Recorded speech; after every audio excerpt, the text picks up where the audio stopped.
जय हिंद दोस्तों। मेरा नाम है सौरभ कुमार और आज हम बात करेंगे ग्लोबल इश्यूज के ऊपर अबाउट स्विफ्ट बैंकिंग सिस्टम। तो वीडियो को एंड तक देखना बहुत जरूरी है क्योंकि इससे क्वेश्चन आना ही आना है। ये टॉपिक भी एकदम न्यू है न्यूज के अंदर और बहुत जरूरी टॉपिक है। ठीक है, इससे पहले हम आगे बढ़े टॉपिक के ऊपर। ये हमारा इंस्टाग्राम हैंडल है, यहाँ पे 500 से ज्यादा फॉलोअर्स हैं और आप अपनी कोई भी डाउट्स जो है यहाँ पे हमें पूछ सकते हो मैसेज करके। ठीक है, तो ये जो चैनल है हमारा, ये डिफेंस एस्पिरेंट्स के लिए इम्पोर्टेंट है। ठीक है, जो प्रिपरेशन कर रहे हैं एनडीए के लिए, सीडीएस के लिए, एफकेट के लिए, एसएसबी वगैरह के लिए। ठीक है, तो अब मेन टॉपिक के ऊपर बढ़ते हैं।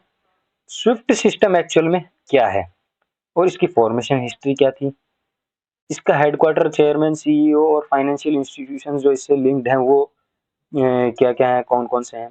ठीक है, इसका अल्टरनेटिव्स कौन कौन से हैं, इसको सैंक्शंस के लिए कैसे यूज किया जाता है, ये अभी न्यूज में कैसे है, और जो स्विफ्ट सैंक्शंस लगे हैं रशिया के ऊपर उससे इंडिया का क्या बेनिफिट है। तो ये सारे पॉइंट्स हम आगे स्लाइड्स के अंदर डिस्कस करने वाले हैं। तो बहुत जरूरी पॉइंट्स हैं। ठीक है, अब देखते हैं स्विफ्ट है क्या।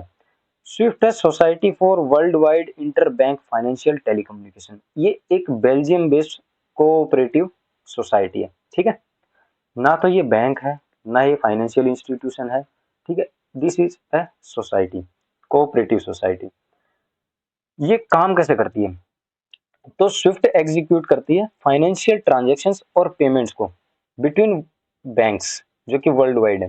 ठीक है, मतलब कहने का मतलब एक तरीके की ये ट्रांजैक्शंस का व्हाट्सएप है जो कि बहुत सिक्योर है। जैसे व्हाट्सएप पे क्या करते हैं, मैसेज सेंड करते हैं, यहाँ पे रिसीव होता है सिक्योरली, वैसे ही अगर ट्रांजैक्शंस की बात हो तो एक सिक्योर प्लेटफॉर्म भी यूज करते हैं बैंक्स आपस में। वो जो प्लेटफॉर्म है, सिक्योर प्लेटफॉर्म, वही है स्विफ्ट। ठीक है, स्विफ्ट क्या करता है, एक मैसेज कंटेन करता है जिसके अंदर पेमेंट से रिलेटेड पूरे इंस्ट्रक्शंस रहते हैं बिटवीन फाइनेंशियल इंस्टीट्यूशंस। ठीक है, तो जैसे ही एक फाइनेंशियल इंस्टीट्यूशन यहाँ पे पेमेंट इनिशिएट करता है तो रिसीवर से पहले एक स्विफ्ट सिस्टम के पास में जाके इसका कोड एग्जीक्यूट किया जाता है, कोड जनरेट किया जाता है।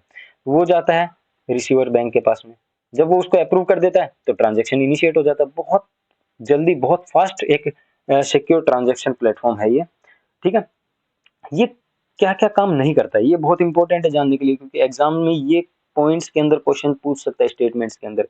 तो ना तो ये इंडिविजुअल और ना ही किसी फाइनेंशियल इंस्टीट्यूशन के अकाउंट्स मैनेज करता है, ना ही ये थर्ड पार्टी से फंड्स वगैरह होल्ड करता है, ना ही ये सेटलमेंट्स का काम करता है, पेमेंट्स का, ना क्लियरिंग का काम करता है। This is just a payment system.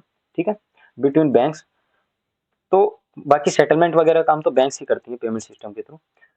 इससे काफी सारी चीजें जो है जुड़ी हुई हैं, जैसे इंश्योरेंस कंपनीज आपस में इसी के थ्रू ट्रांजेक्शन्स करती हैं वर्ल्ड वाइड। गवर्नमेंट इंस्टीट्यूशंस हो गए, सेटलमेंट सिस्टम्स हो गए, ब्रोकर डीलर्स, कोऑपरेट्स, बैंक्स। तो ये इतने सारे जब इंस्टीट्यूशंस एक जगह पे आके पेमेंट्स एग्जीक्यूट करते हैं, इनिशिएट करते हैं, ठीक है, तो ये चीज बहुत जरूरी हो जाती है। ठीक है, अब इसकी हिस्ट्री क्या थी, बनने की हिस्ट्री क्या थी, क्यों इसको बनाया गया था। ठीक है, तो इसको बनाया गया था ब्रुसेल्स के अंदर, फाउंड किया था इसको 3 मई 1973 के अंदर। इसके फर्स्ट सीईओ थे कार्ल ल्यूटेस्क्योल्ड, जो 1973 से 1989 तक रहे थे। जब ये बना था तब इसके अंदर 239 बैंक्स ने इसको सपोर्ट किया था और 15 कंट्रीज से थी वो। ठीक है, इसको बनाने का रीजन क्या था कि इससे पहले एक अमेरिकन एंटिटी थी टेलेक्स करके, जो कि ये काम कर रही थी, बट उसमें बहुत टाइम टेकिंग थी। वो मैनुअली उसके अंदर मैसेजेस राइट किए जाते थे और रीड किए जाते थे। यहाँ पे तो सिस्टम जनरेटेड रहते हैं मैसेजेस और सिस्टम ही रीड करके पेमेंट्स को एग्जीक्यूट कर देता है। ठीक है, इनिशिएट कर देता है। अब जो फर्स्ट नेशनल सिटी बैंक थी न्यूयॉर्क की, अकेली अमेरिकन, जो भी ये काम कर रही थी, जो अभी स्विफ्ट बैंक कर रही है, ग्लोबल फाइनेंशियल फ्लोज को पूरा कंट्रोल कर रही थी। तो एक के ऊपर डिपेंडेंट रहना बहुत घातक होता है, बहुत बवाल हो जाता है अगर एक के ऊपर डिपेंडेंट रहे और कल को उसने कोई भी प्रॉब्लम क्रिएट कर दी तो कहाँ जाएंगे, एक ऑल्टरनेटिव भी तो होना चाहिए। तो इस चीज को देखते हुए यूएस और यूरोप ने मिलकर स्विफ्ट सिस्टम को स्टार्ट किया। ठीक है, ये इसके जो अंदर कॉमन स्टैंडर्ड्स वगैरह जो थे फाइनेंशियल ट्रांजैक्शंस को लेके, जो भी कम्युनिकेशन नेटवर्क है, इसको डिजाइन किया था लॉजिका नाम की कंपनी ने और डेवलप किया था बर्रोज कॉर्पोरेशन ने। ठीक है, इसका जो पहला मैसेज है वो 1977 के अंदर सेंड किया गया था और इसका जो इंटरनेशनल ऑपरेशन सेंटर था फर्स्ट, उसको वर्जीनिया के अंदर इनॉग्रेट किया था 1979 के अंदर। इसका प्रेजेंट में हेडक्वार्टर है ला हल्प, जो कि बेल्जियम के अंदर है। चेयरमैन इसके प्रेजेंट में यवर्सा, जो कि कहाँ के हैं, पाकिस्तान के हैं। और सीईओ है इसके भी प्रेजेंट में जेवियर पेरेस तासो, ठीक है, जो कहाँ के हैं, स्पेन के हैं।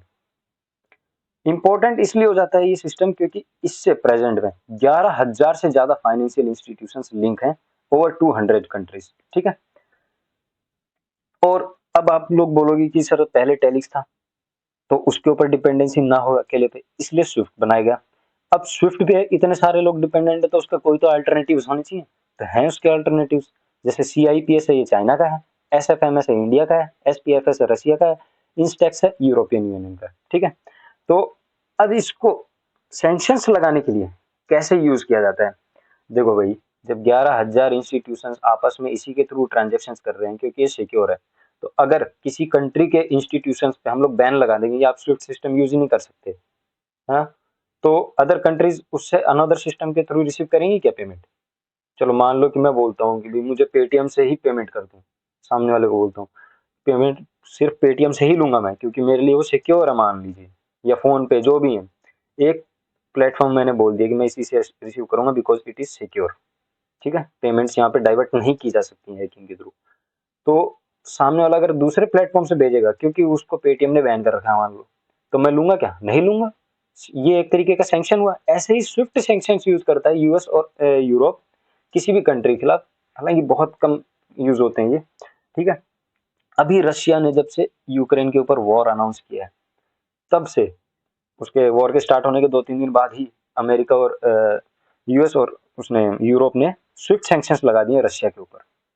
काफी जीडीपी डाउन जा रही है रशिया की स्विफ्ट सैंक्शंस की वजह से, और ये बहुत खतरनाक सैंक्शंस माने जाते हैं इनको। मतलब लास्ट टाइम पे जो जाके एक स्टेप लिया जाता है ना, बिल्कुल वही होता है स्विफ्ट सैंक्शंस का। तो न्यूज में किस लिए था बता ही दिया मैंने आपको कि रशिया यूक्रेन का वॉर चल रहा है, उससे लेके रशिया के ऊपर ये सैंक्शंस लगा दिए गए हैं। अब रशिया के ऊपर सैंक्शंस लगे हैं तो इंडिया को इसके अंदर क्या फायदा हो रहा है, ठीक है भाई। फायदा तो होगा इंडिया को। जैसे यूरोपियन यूनियन है, ये पूरे यूरोप जो है उसका रशिया के साथ में 80 बिलियन यूरोस का, ठीक है, 80 बिलियन यूरोस का ट्रेड था। अब यूरोप को सामान तो चाहिए अपना रोजमर्रा की जिंदगी के लिए, ठीक है, कमोडिटीज चाहिए, मटेरियल चाहिए। तो यूरोप का एक ट्रेडिंग पार्टनर इंडिया भी है। यहाँ पे सैंक्शंस लग गए हैं तो भैया ट्रेड यहाँ से होगा ज्यादा, तो इसलिए इंडिया को फायदा है, इंडिया की जीडीपी ग्रो करेगी अभी, ठीक है। हालांकि क्रूड ऑयल्स वगैरह के जो दाम वगैरह हैं वो अभी कम इसलिए कर रखे हैं क्योंकि चुनाव वगैरह चल रहे हैं। आप देखेंगे कि चुनाव खत्म होंगे उसके बाद में जो ऑयल कंपनीज हैं वो प्राइसेस को हाई करेंगे बिकॉज इंटरनेशनली तो प्राइसेस हाई हो ही रही हैं। हालांकि रशिया के ऊपर ज्यादा डिपेंडेंट नहीं है इंडिया क्रूड ऑयल के मामले में, जितना गल्फ कंट्रीज से है, तो इस पे ज्यादा असर नहीं पड़ेगा। तो ये था पूरा स्विफ्ट सैंक्शन से रिलेटेड या स्विफ्ट बैंकिंग सिस्टम से रिलेटेड पूरा आज का टॉपिक। इसके अंदर आप लोगों को अगर कोई भी डाउट है तो आप हमें इंस्टाग्राम पे मैसेज करके बता सकते हैं और कमेंट जरूर करना कि वीडियो कैसी लगी या नेक्स्ट टॉपिक आपको क्या चाहिए, ठीक है। तब तक बने रहिए ग्लोबल इश्यूज के ऊपर। जय हिंद।